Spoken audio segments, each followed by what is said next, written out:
मुनिं सुरगुरुं वन्दे जगत्कारणं वन्दे पन्नगभूषणं मृगधरं वन्दे पशूनां पतिं वन्दे सूर्यशशाङ्कवलिनयनं वन्दे मुकुन्दप्रियं वन्दे भक्तजनाश्रयं च वरदं वन्दे शिवं शङ्करम् ॐ मृत्युञ्जयाय रुद्राय नीलकण्ठाय शम्भवे अमृतेशाय शर्वाय महादेवाय ते नमः। नमस्तेऽस्तु भगवन् विश्वेश्वराय महादेवाय त्र्यम्बकाय त्रिपुरान्तकाय त्रिकाग्निकालाय कालाग्निरुद्राय नीलकण्ठाय मृत्युञ्जयाय सर्वेश्वराय सदाशिवाय श्रीमान् महादेवाय नमः। ॐ नमः शम्भवाय च मयोभवाय च नमः शङ्कराय च मयस्कराय च नमः शिवाय च शिवतराय च ॐ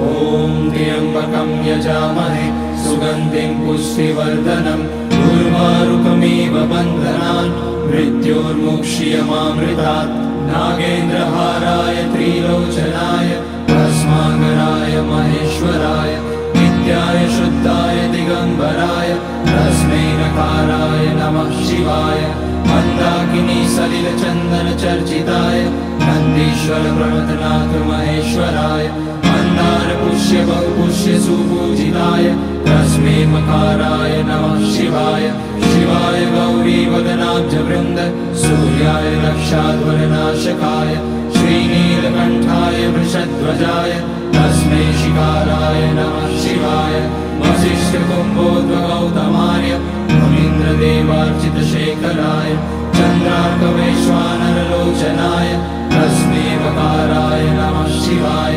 यज्ञस्वरूपाय जटाधराय पिनाकहस्ताय सनातनाय दिव्याय देवाय दिगम्बराय तस्मै यकाराय नमः शिवाय पञ्चाक्षरमिदं पुण्यं यः पठेत शिवसन्निधौ शिवलोकमवाप्नोति शिवेन सह मोदते।